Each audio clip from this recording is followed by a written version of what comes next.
Hey guys, welcome back to RIPP Superchargers. Today I am sitting in the 2012 Dodge Challenger with the 3.6 liter V6 and the RIPP Supercharger that we installed just a short time ago. Just a little while ago you saw this vehicle on the dyno clicking off some pretty solid numbers, 440 horsepower and solid almost 400 pounds of torque as well. And we've been boasting about how the vehicle drives well, and we've been working on drivability and naturally the day-to-day living with the car as well. It's very important to us. I mean, it's one thing to have a ton of power, and the foot-to-the-floor stuff is really cool. I mean, that's sort of easy to do, but when you're daily driving a vehicle, you're just tipping in, you're just driving it around, you're just going to the store or school or wherever it is that you're going with your vehicle, naturally you want the vehicle to drive very normal, and that has been the most challenging thing with these vehicles. The reason that's been so challenging is really not a lot of people modify these vehicles, and I know what you're going to say. There's a lot of people who do this and a lot of people do that. We understand that, but when you're looking for a quality product, a quality RIPP product, you want it to be proper, and that's what we weren't satisfied with just okay. We wanted it to be proper.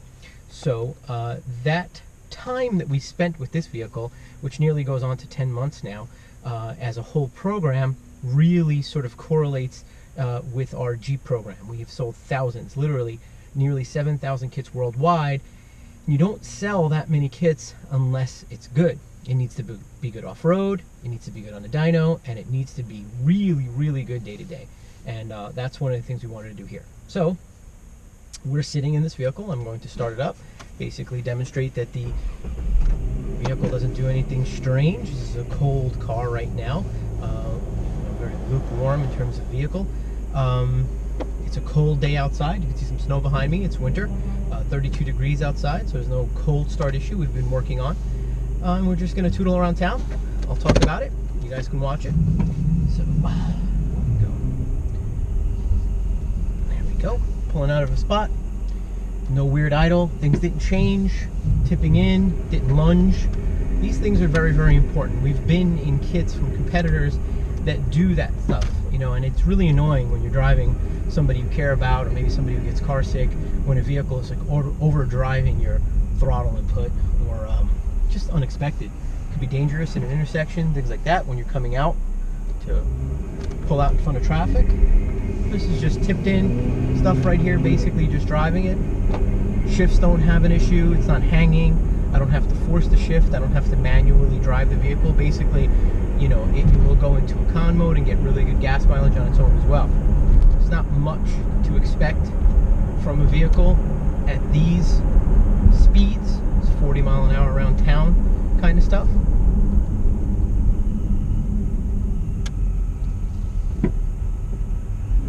Also the sound. Some of you were worried about if it was too quiet, some of you wanted it to be noisier, some of you said you like loud superchargers, some of you said you like quiet superchargers, you don't want it to be intrusive. In our opinion, this is the happy medium between too loud and too noisy. The supercharger that we elect to use is the Vortec V3 SI, which is a modification to the standard, and we opt to use what's called the VSQ, which is the very quiet gearbox. That means the gears inside the supercharger itself are helical cut, and they're actually quieter than what would be a straight cut gear, which would be a very whiny sound, which after a while starts to sound cheap in my opinion, and that's really the opinion of the staff as well, having heard both. Also, when the supercharger comes on to power, we're getting onto the highway now, it has more of a jet type sound, turbine type sound, and then when you floor it, really, there comes 90, and there's your blow-off valve sound that I'm sure all of you are waiting for. So there's no drama there, no issue there in terms of speed and the way the power comes on. So it's a very easy vehicle to get into the illegal side of the speedometer with. Now she sits down. All reserved, 1500 RPMs, no drama there. If you call for the pass or you call for the shift, very simple. Just get up 10 miles an hour, pass somebody, get right back into the revs will sit right back down. Very simple to drive, very simple to use. Some of you had asked in the comments, what fuel do we use? What do you have to use? You have to use, we tune on 91 octane fuel that we find here in New York, where RIPP is located, which seems to be a pretty good national average. average, and the reason we use 91 is you want to have some of that octane there, keep cat temps down, detonation. You know, using a cheaper, less great gas is possible, but it's not a very smart idea. Octane will create, you know, a cool burn, and you want to be able to, you know, push the timing the right way, and have a really, you know, sort of very uniform power band. You know what I mean? You don't want to have to take timing away, you know, because the fuel is cheap. Although we do a lot of that sort of overlapping tuning, and at times we'll go get a medium grade fuel just in case, and we watch our knock count so that you have, you know, a very protected engine. So 0 to 60. We're sitting here at 0, and we want to see how fast we go to 60. I don't have a camera on this. It was sort of a technical issue with the camera itself. But nonetheless, if you can trust what I'm saying here, I'm going to just floor it. The traction control's on. I'm not shifting it manually. It's a cold day outside. This has a small tire on it. So we're just going to take a look. Maybe we can get into a manual camera situation here and see how it works. So 3, 2, 1, here we go. Tires are blasted. 5.6 to 60 with the tires spinning. Where previously I think this vehicle was at a 6.6, so we knocked the second off, and that's with the spin and the traction control on. So to have it and to give the vehicle the benefit of the doubt here, you probably can go faster and get into the low 5s once we start getting into warmer temperatures and a tire that can actually handle it. Well, nonetheless, the other thing we wanted to point out there is the car didn't sort of hop or skip or hiccup. Traction control came on, the car didn't get, our tuning didn't go weird, you didn't see me jump around in the seat as though something was, I didn't have to backpedal as something was going wrong or something like that. The vehicle did exactly what it is that it was supposed to do. So as far as a driving vehicle, it was a very simple vehicle to own in that respect. And we just get off at an exit ramp here. Again, you can throttle in and just pick up those 10, 20 miles an hour as we need to, as you would with a normal car, except with a supercharger and much more horsepower.